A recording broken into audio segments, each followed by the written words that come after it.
Greetings, friends. My name is Charles Q. Banks, and I would like to welcome you back to Crash Bandicoot 1 of the Sane Trilogy. And now we're at Slippery Climb. If you've been on the internet for any length of time and you like Crash Bandicoot, then you've heard of Slippery Climb. It is the worst. It's the absolute worst. Outside of, Castle Machinery, I believe, is the name of the secret level that was not released on the original game because the developers admitted it was too stinking hard, so they got rid of it.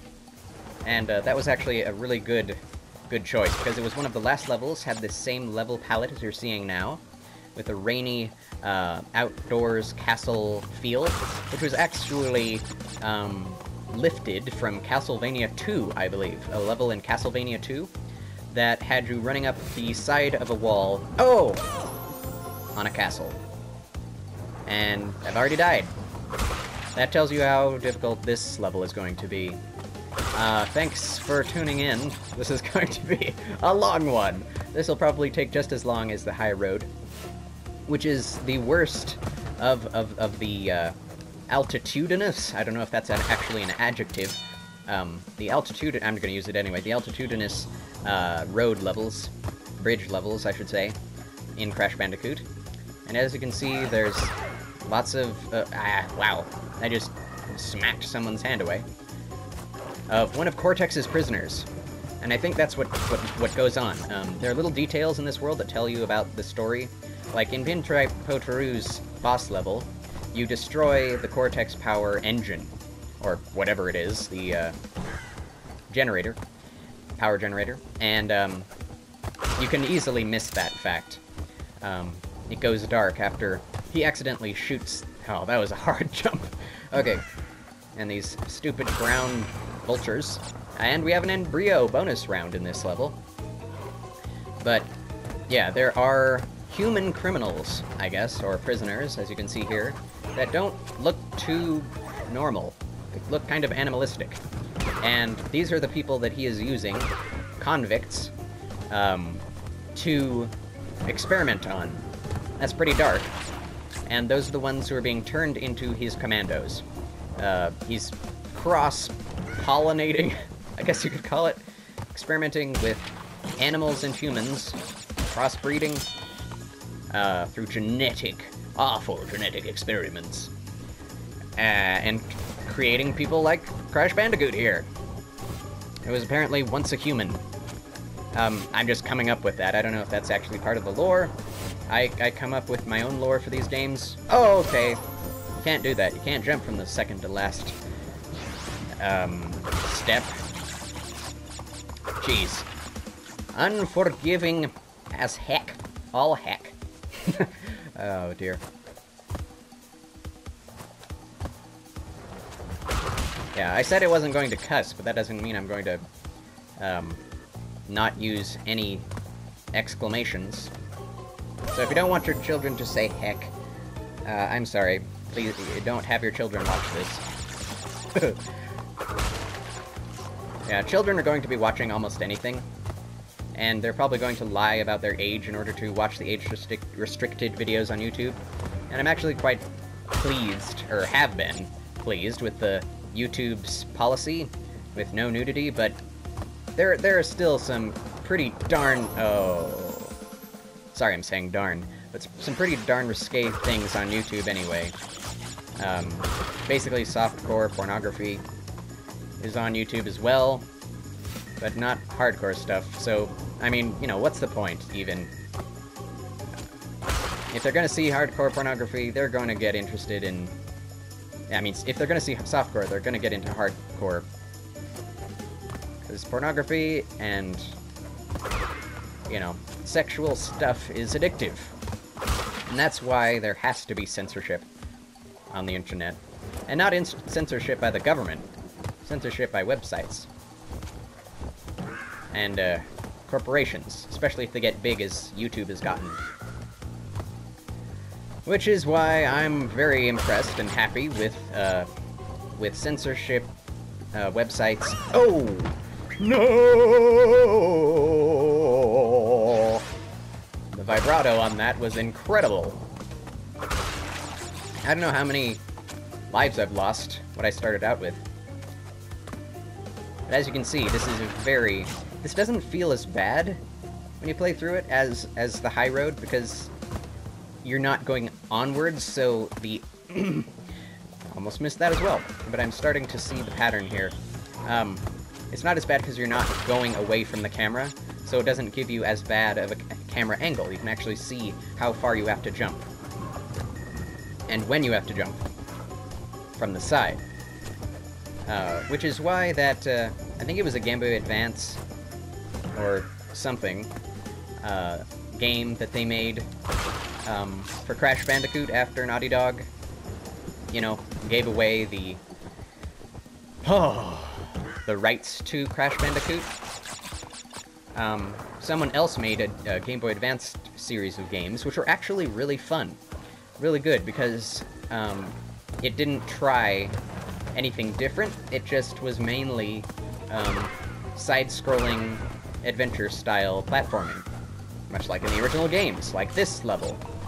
And it works really well, because the Crash levels are, you know, really fun. The three-dimensional, you know, forward-backward levels are really fun and inventive, but they're really much harder because you have to really, really try to see ahead of yourself in a way that is really awkward because of those camera angles. So, oh, thank heaven. That was...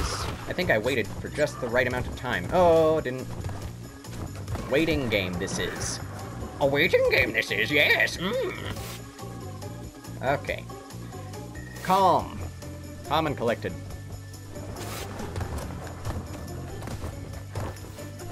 Whoop! Boop! Yeah. That vulture reappears. Out of nowhere.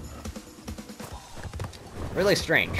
One of those lore bits that I just can't justify. Oh! Oh my! Oh my! Very fortunate I am.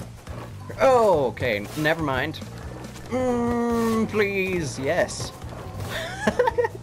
This level is just going to be me not dying, or trying not to die. Okay. Oh, thank heavens. I must have died 10 times, because I think that's when they give you a free Aku. Yes. I am becoming an absolute professional at this beginning part. Not so much at the later part. There is an element of, oh gosh. Of just try and fail and, you know, and try again in this game. But if I weren't talking, or at least trying to talk and failing, then I'd probably do a little bit better. But seriously, this is a very difficult game. Not going to lie. Doesn't make it unfun or worth playing. But it is very difficult, especially now. This is the final stretch of gameplay, of levels in this game. And so this is the height of difficulty that we're going to experience. It doesn't get much harder than this, folks. Except for the fact that they added castle machinery into the Sane Trilogy as a bonus level that you don't have to play in order to win, but you have to play in order to get 100%. I think. Or else it might just be you have to get it in order to get 101%. Whatever the case, I am going to play that level as well. Oop. I don't know why, but sometimes you can jump on that slippery area, and sometimes you can't. Up, bop, bop, bop, bop, bop. Sounded like a frog there. I needed to do that in order to time myself. Look at the beautiful... Oh, okay. I just got squashed and lost my Aku that I spent 10 lives getting. This one is deceitfully slow. Not gonna try it. Going back to the start. Oh. I have to jump as it goes in. Why? Why did it do that? Yes. Whew. Ha. Yeah. And just remain calm, patient, collected. Like a motorboat on a slow train to Nottingham. I don't know what I'm talking about. I don't think you do either. There's this checkpoint. Thank the Lord. Thank him. Praise him. Praise him. Praise him. Praise him. Praise him. And once again, there's some of that mystical... Go up, please. Thank you. Mystical floating platforms. This is a very difficult area because you have to correctly time the stairs and then jump right at the end of them. I did it. I did it. Didn't think I'd do it, but indeed I did. I did it. I did it. I didn't think I'd do it. Okay. Anybody seen... Oh, okay, oh. Anyone seen My Fair Lady? The movie based on Pygmalion? Boop. Papa 2. Got the embryo. I think this is a, colored gem episode, or level. Oh! In the old game you could jump on these guys. But it doesn't work that way. You die in one hit from their grubby little hands. Which doesn't make a whole lot of sense. You're just getting backhanded shouldn't kill you. So that means they've already been experimented on and are given special strength. So yeah, you have to not die and get every single box in this horrifically difficult level in order to get the special gem that you need in order to get 100%. Which is diabolical.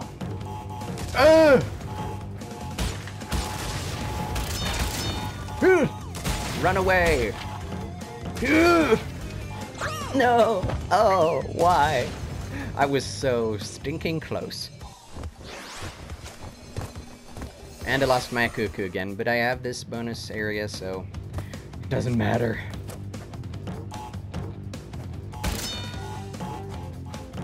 Oh!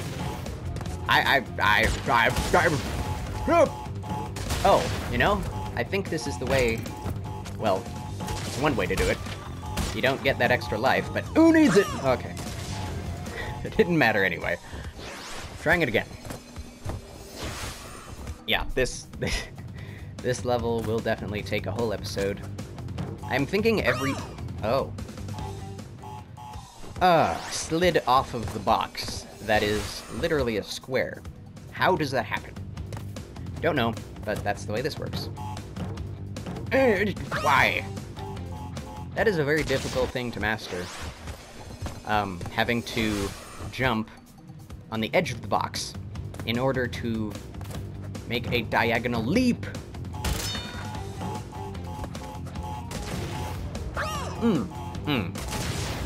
Sometimes his forward flip, his mad flips, really get in the way of my jumping. If not for these awful controls, that is nothing but an excuse. As a video game player, you should be able to factor in every facet of the game. I felt it in my bones. I would get it. That's why they call it a bonus round, because when you win, you feel it in your bonus. That's a joke. Okay, moving right along. Podruk. I love the lighting in this level, because it's like it's a sunset, and it's raining. And the lightning and the thunder. Lightnings and thunderings. Voices. Proceed around your throne. That's a wonderful take on Misty Edwards. Okay. Almost back to 100 now. Yeah! Oh, look at that beautiful crimson gem. Oh, it's beautiful. It's sacred. It's wondrous. I love it. Oh! Oh! Perfect! 63% complete. Ba-da-ba! Yeah, you be happy, Crash. Something that interests me in terms of animation is the fact that everyone is implementing constantly moving eyeballs, which is something that's very realistic. But in something like Crash Bandicoot, I don't know why they would put that in there. I mean, there is a lot of expression to constantly moving eyeballs, but I don't know that it makes a lot of sense in a cartoon. Anyway, that's all the time I have for now. So, yeah, I don't know if I've actually mentioned this, but I've been wearing a Crash Bandicoot t-shirt through most of the time I've been playing this. So I'll add a picture at the end here, if I haven't already done that, just to show you. It was a limited edition one that came out long before this game, and I think it was in preparation for this game coming out. So I don't know if you're able to actually buy that anymore, but it's a Mario-styled t-shirt in black, where usually it's Mario's jumping up in order to... Quiet. Mario's jumping up to get a coin out of a box, and instead it's Crash jumping to get a Wumpa fruit out of a crate, and it's adorable. So I'll show that to you, and thanks for watching, God bless, and remain classy as always. Till next time.